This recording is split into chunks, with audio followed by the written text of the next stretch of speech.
Hey guys, how are ya? JP Sarricolea here, and welcome to another episode of Age of Heroes, my podcast.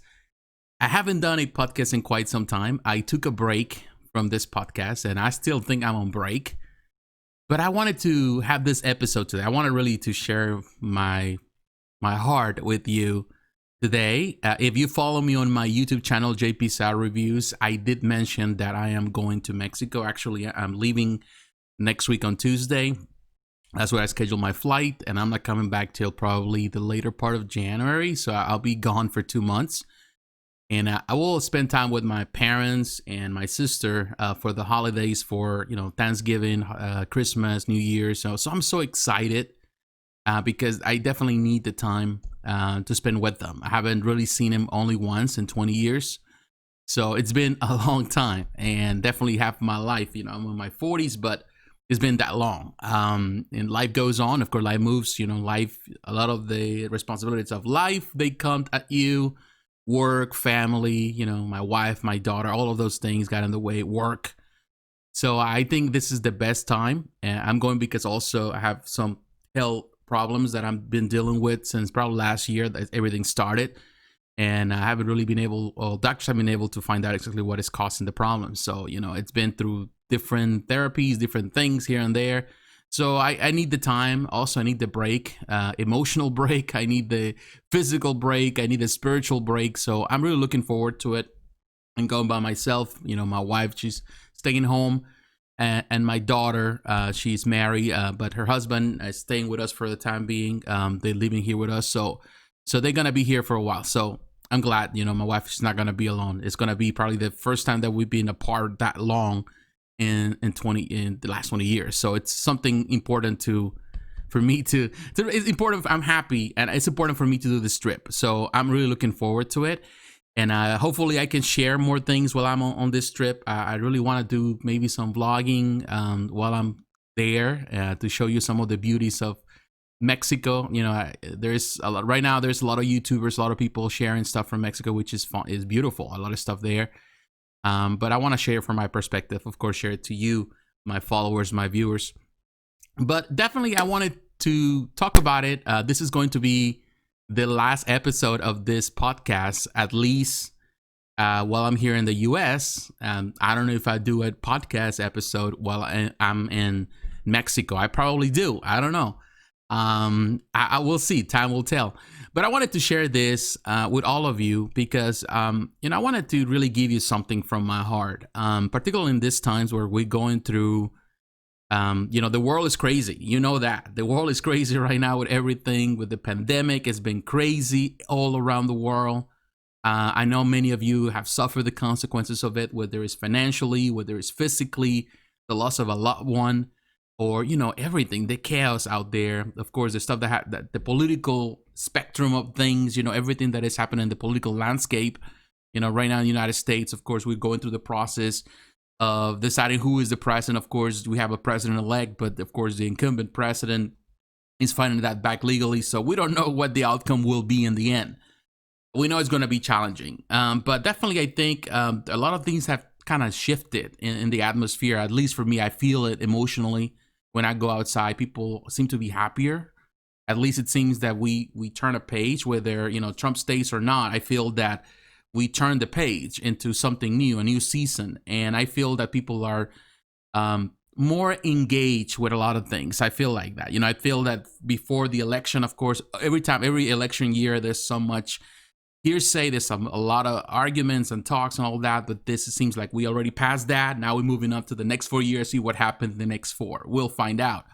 So I feel that there's a new atmosphere. But before we go into it, and before we get into all those things, whatever the new year will bring, of course, everybody's excited because, of course, the PS5, the Xbox Series X is out, and people want to have the newest thing, and people get excited for it.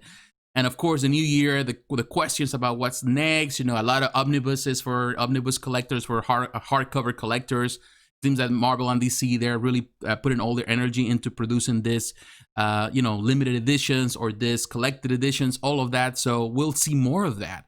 And there's a lot of pre-orders, more than we can really afford. There's so much stuff coming. And hopefully I can share with you every month what is to come, what I consider the best, or what should you actually pay attention to. It is amazing as a comic book collector to think about it, because I remember when I started collecting omnibuses, there were not that many people collecting omnibuses. You know, where I started reviewing, I was looking at my videos, and some of these original videos on my channel, book reviews, started like, well, they were 7 years ago.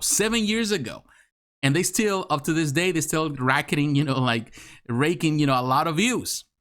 A lot of people are still watching them. And of course, there's other reviewers nowadays. There's newer reviewers doing stuff and talking about omnibuses and all of that, which is fine. It's nice. It's kind of, now it's becoming a crowded environment with so many reviewers. But to be honest with you, it's amazing to see how it has become one hobby that has overtaken other hobbies. Like people want to have omnibuses. They want to have hardcover collections of everything that is coming. And of course, there's a lot of trash. There's a lot of crap that you shouldn't collect from those collected editions. So I try to separate the good from the bad when I give you my top 10. What I consider better than anything else, because not everything, and of course, these collected editions are really expensive. Some of that stuff is expensive. Now the prices are going up. I remember when you can simply afford one of the omnibuses, an affordable price for $50. You can find them, on in-stock trades back in the day. Now it's just like, they don't come out of the $72 is the cheapest. And if you find one for $59, that's a bargain. Most of the stuff is over $100 right now. So yeah, it's a crowded environment as well. But definitely, there's a lot of stuff also for statue collectors. There's a lot of statues coming our way. There's a lot of stuff that I see every day. I talk about it in this channel many times, in my YouTube channel. I talk about it a lot of the times I reacted to so many pieces coming from a lot of companies around the world, from China particularly. There's a lot of new companies, fresh new blood. Iron Studios in Brazil doing terrific stuff. Sume Art in France doing terrific stuff. And we have XM Studios, Sideshow Collectibles. You have all these companies, and it's definitely daunting just to go through the list of stuff and really dissect the good from the bad, take what really deserves attention and what it doesn't, because almost everything is perfect. Of course, the technology has changed, the sculpting techniques have changed. The companies are using more of the digital rendering, so all of that stuff is just really translates so well into the statues and collectibles. But definitely there's a lot of issues as well with many of the statues. The quality is not like it used to be. You get a lot of this really like eggshell statues that definitely they are not going to last, and things like that. So, but the prices keep going and skyrocketing, and the prices keep going up. So it is a crazy world. And definitely there's a lot of things that are happening, also in the toy collector world. And now McFarlane, he's taking over DC. He's doing all this stuff, and people are so excited for it. So yeah, we are living in really amazing times. But in the middle of it, I wanted to make this podcast, this episode today, and share with you before I go to Mexico.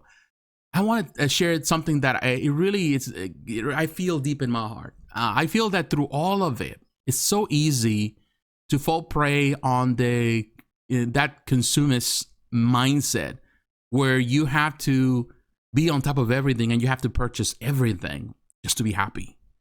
And unfortunately, we miss the reality of it, that things will never make you happy. No material stuff will ever make you happy, will give you the joy that you need. That's a decision that you have to make. You have to find the joy in the middle of everything, in the middle of it. You have to find joy. And that's something that you have to personally really desire to do. I feel that sometimes when I go through many Facebook groups, I see people sharing a lot of things, and a lot of times there's a lot of arguments and fights, and sometimes I'm part of it too. I love sometimes to argue with people. I have fun with it. I don't take it as personal as some other people do. I feel that a lot of people nowadays, the young generation, the millennial generation, they take everything to heart. I don't. I'm a part of the Generation X. We grew up between, of course, the boomer generation and this generation. So to us, it's like, we're molded by cynicism in so many ways. So we can be cynical, which is not a good thing. And sometimes we can be very sarcastic, and I am. But, that's not, I'm not saying that that's the right thing to do. I'm just saying that's the way we are. So we don't take things to heart as much as the generation does nowadays, which is good and bad. But I feel that in many ways, I feel that people, they take everything so seriously. to the point that they lose joy, or they lose sight of the main goal of everything we do, every hobby we do, every pastime we do, which is to have joy, which is really to have peace of mind, to really find a place, an oasis where we can relax ourselves, be ourselves, and to really put our guard down and really enjoy the moment, to really be satisfied with it. And I feel that a lot of people, they feel that unless they get the perfect statue in their collection, they will be satisfied. They're always searching and looking for that perfect statue, and that perfect statue will never come. You get something, and as soon as you get it, you still feel that your collection is incomplete. You need to complete it. So we go into this constant rat race trying to find the perfect solution to the problem that actually it's not the collection itself.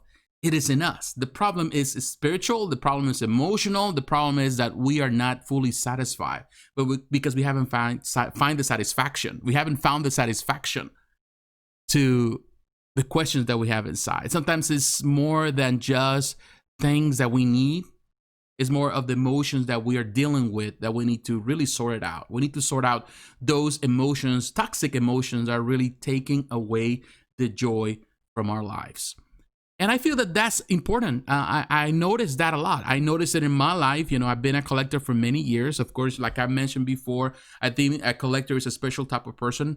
Some people love to enjoy things, to play with things. When you're a kid, they were the kids that they love to play with the toys, whether it was destroy them, have fun with them. But there are other kids that they just like to preserve them. I was the type of kid.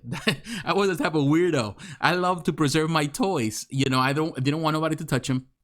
My brother was different. He will destroy the toys. Whatever toys we had, he will even take my toys and he will just, pretty much bury them in the sand and forgot about him. And I was like, no, don't touch my stuff, because I wanted to preserve it. So I think there's a special nature in collectors where we just want to preserve things for posterity. We want to preserve things for the future. We want to look at them, enjoy the art, the beauty of it. And I feel that really kind of follows us through our lifetime, whether we start getting old, we go through life, we go to college, then we get married, we do all those things, and we go to work, we have a family, we still have that same spirit. We want to preserve those things that really are valuable to us, emotionally and spiritually. And I feel that that's part of it. We want to preserve that. And as collectors, we have this tendency, we are different, and but at the same time, we become so fixated in that preservation part that we forget that it's also about having fun, about really enjoying the time, the moment, really taking as much as we can out of it, and live our lives and enjoy life, and to share that to others around us. I feel that sometimes many collectors don't even let their wives touch their stuff, don't let their kids look at their stuff, and to me that's sad. Because the point in the end is to share that with the people that follow us. That's the preservation of the art. That's how we preserve the love of that. It's about sharing with our kids, like watching with them the same cartoons we watched when we were kids. Just show them that. And also watch with them the cartoons they love, the things that they are nowadays. We have to kind of have this constant communication between our time and their time, to sharing with them. Like buying them the toys, playing with them, having time with them, playing video games with our kids, having that little time with them, for them to know us and for us to know them too. It's important to do that, not just to enforce our beliefs and our point of view of what we love and like to our kids, because they might be different. Like, for example, in my case, my daughter, she loves a lot of things that I do, but she's not passionate about a lot of things that I do. She doesn't care much about some movies that I watch, some cartoons that I watch. She has her own thing. She loves her own thing. Of course, now she's married. She has her husband, and her husband is a bit more like me, but she's a bit different. But I respect that. I feel that, we have to respect their identity, who they are as people. But in the middle of it, we always have to focus on the joy of life. I feel that this is the biggest thing that I notice with everyone. Everyone wants to have the next best thing. But unfortunately, you will never find the next best thing if you haven't find the joy inside your heart. Personally, I feel, and I'm a Christian, and many of you know that. I shared my faith here many, many times. I believe that if I don't put God first in my life, then everything else is in disarray. And when I put God first, then I have peace with myself. Then I can have peace with my wife. I have peace with my family, with my daughter. I can have peace with every person I encounter. And also I can have peace with my collection. Whether the collection is perfect or not, whether I achieve what I wanted to achieve with it, whether it's working out or not, or whether the pricing goes up or, changes, or the quality, it's not the best, or whether a company closes doors, I still have joy because it's something that is deep inside. That I see things not from my own selfish perspective, but I see things from the perspective of everyone else.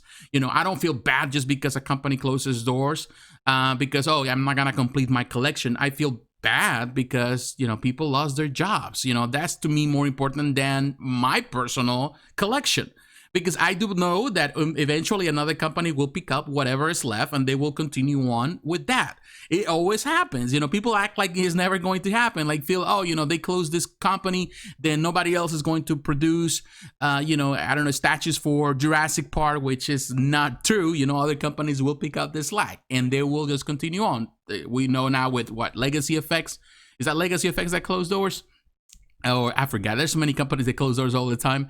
And people are freaking out. There's no need to freak out because someone else will pick it up. But people freak out all the time about all the reasons, all the wrong reasons. And unfortunately, that takes away the joy. I believe, and this is what I want to share. This is what I want to really share from my heart to your heart. Now that we come into the end of 2020, and definitely it's been a crazy, crazy year, no doubt about it. Whether you have, whether you're conservative with your values or whether you're liberal with your values, whether you're Republican or Democrat in the United States, whether you have any political leaning or not, I feel that it's been crazy for all of us. But most importantly, it's like, what are we doing with the time? What are we doing with what is given to us? The opportunity to live. Whether you're a believer of God or not, whether you don't have a religion, a particular religion to follow, what is that you're doing with your time? Time is not, it's a commodity. Time is not a certainty. We're uncertain about the time. We don't know if we'll be here tomorrow. So what I really invite you to today is to enjoy what is being given to you. Enjoy your collection. Always remember, it's never going to be perfect. You're always going to have to work on it. And it's fine. It's okay to work with it. It's okay sometimes for the collection not to go the route that you wanted it to go in the beginning. Because life always throws you off and changes your plans. And sometimes you have to sit and wait. And sometimes you have to adapt. And sometimes you have to tear it all down and start from scratch. And that's fine. It's okay to start again, start over. It's fine. Because life is about that. It's about opportunity. It's about second chances. And we cannot simply live thinking that if we didn't do it, then our life is going to be the worst. We're going to be miserable because we're already miserable as it is. Just thinking ahead or thinking or planning to work things out, and then life really changes those plans. And it always happens, always happens. So I want to really invite you today. That's the reason I wanted to make this podcast today. No particular reason. I've been having this in my heart for quite some time, but I didn't know if I want to share on the YouTube channel. That's the reason I created the podcast. Definitely, I wanted to share that. I hope the best for 2020. I do. I hope this year to end in a better note than it started. I hope for coronavirus to disappear, but I know I'm not gullible. I know it's gonna take some work for that to happen, and it's never going to happen. But I want things I think most importantly, what needs to change is not the world out there, it's what's inside my head, what's inside my heart. That's when it changes. When that changes, everything else aligns to that purpose. So when I see the world as messed up as it is, I'm not going to be swayed by it. I'm not going to be affected by it the same way as everyone else does or is affected by it.